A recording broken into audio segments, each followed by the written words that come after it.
Bonjour mes amis les vierges, nous allons donc faire le tirage pour la vie sentimentale et amoureuse pour janvier 2020.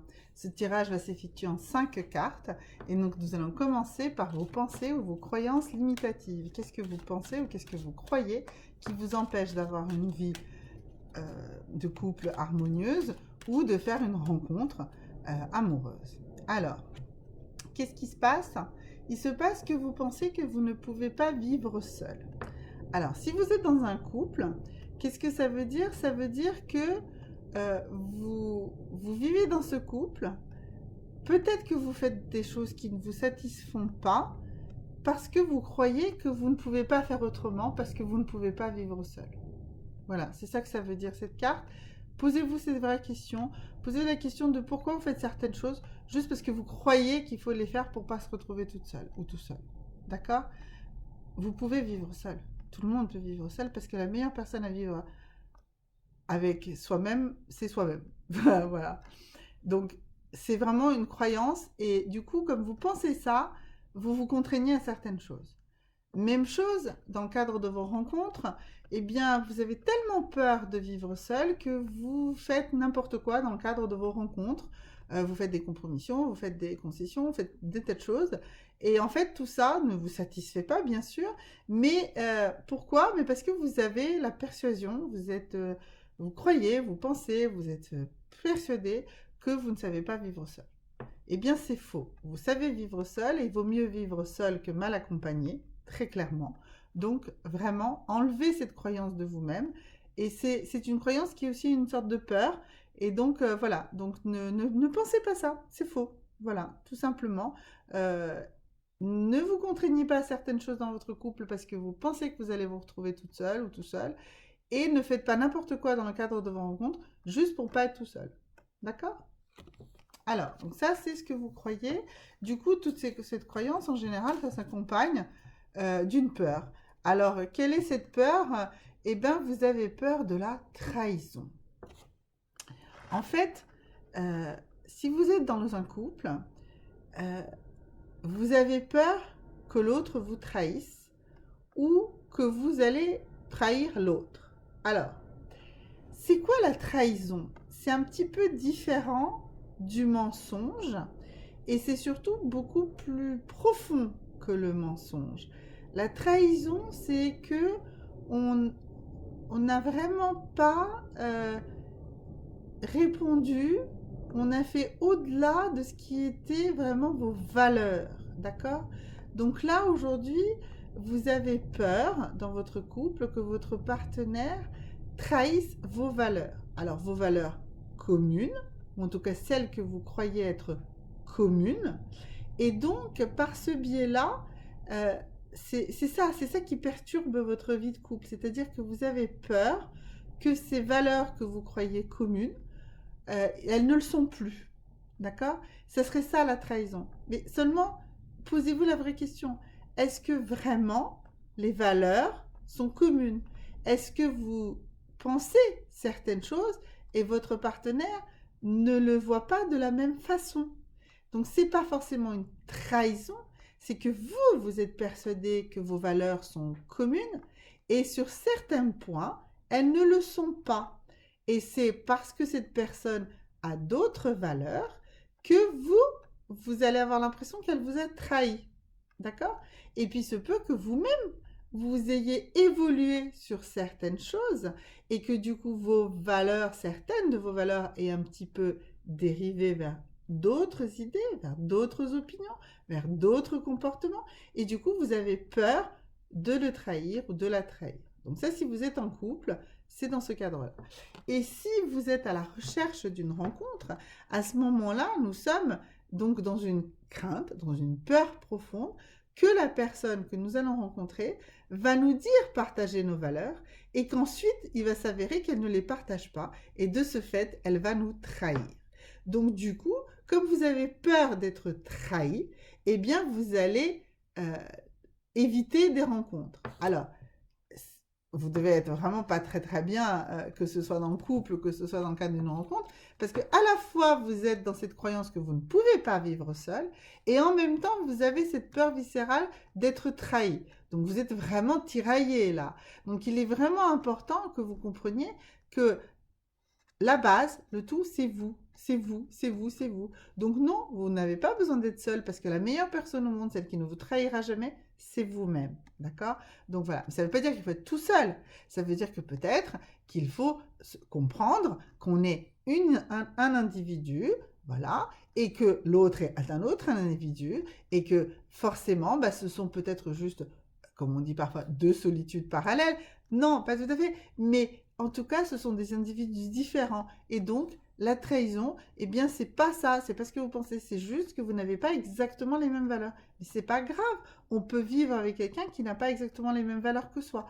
Ou alors, si, c'est très très grave, là, on est dans une phase de compromission, et à ce moment-là, si vos valeurs ont changé, ont évolué, ou si les valeurs de l'autre ont changé et évolué, et bien à ce moment-là, il faut se poser des vraies questions. Est-ce que vous n'êtes pas en train de faire des compromissions? Et est-ce que ce qui fait que vous restez dans votre couple, ben c'est juste cette croyance que vous ne pouvez pas vivre seul? C'est plutôt ça qu'il faut se poser la question de la réalité. Et donc, si vous êtes dans une rencontre, eh bien, peut-être que vous avez peur de cette trahison et que c'est ça qui bloque, mais qu'en même temps, quand vous pensez que vous ne pouvez pas vivre seul, eh bien, vous avez déjà vécu des expériences où vous vous êtes senti trahi. Et du coup, ça vous empêche d'aller plus loin. Donc, il faut résoudre cette notion de oui, je suis moi, je suis une entité à moi tout seul et j'existe et je ne suis pas dépendant de mon partenaire ou de ma partenaire. D'accord?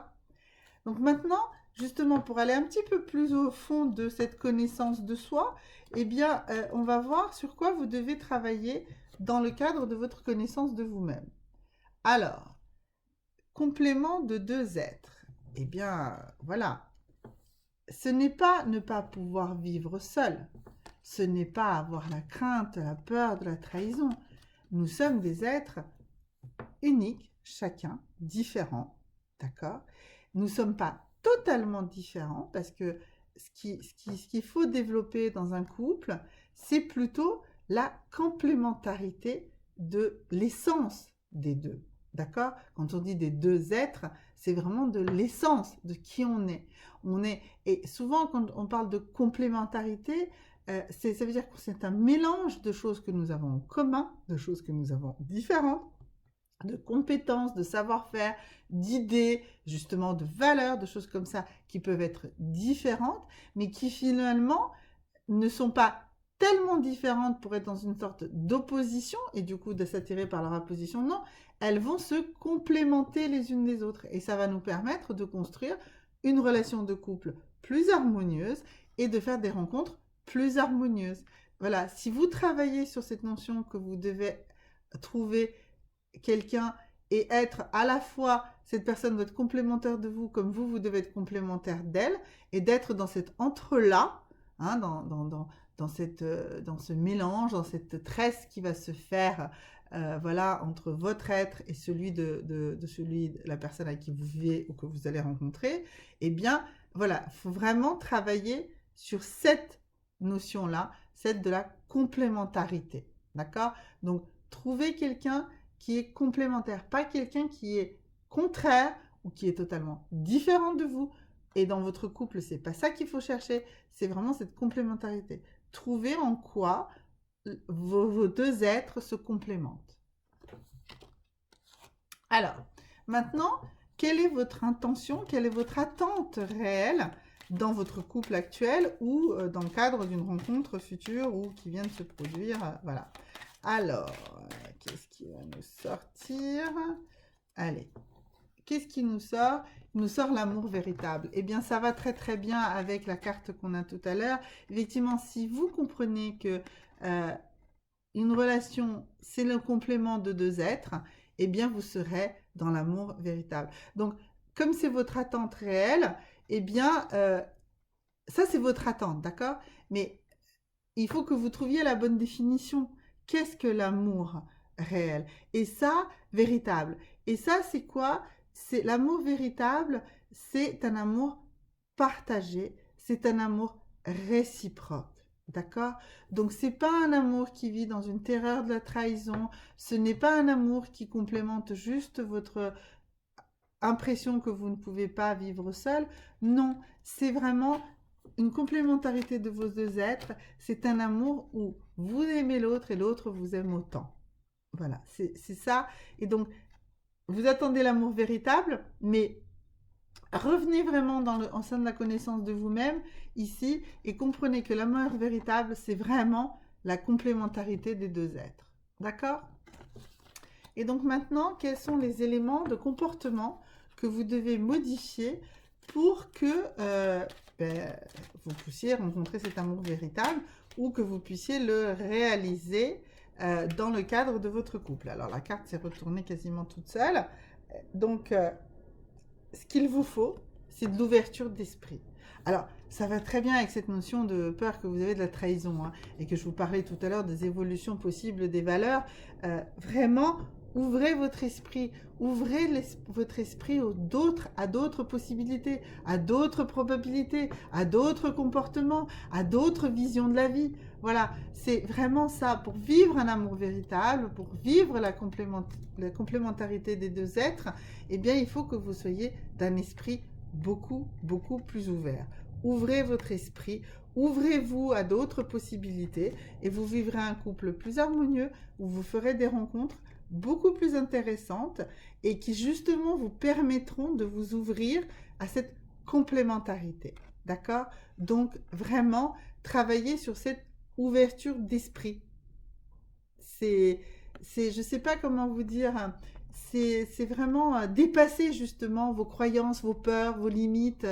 Voilà, Adla, écoutez ce que disent les autres, regardez ce que font les autres et regardez-le d'un angle différent. Et ça vous permettra d'ouvrir votre esprit et du coup de rencontrer l'amour véritable ou de le vivre dans votre couple si vous êtes en couple. Merci beaucoup mes amis les vierges, à très bientôt.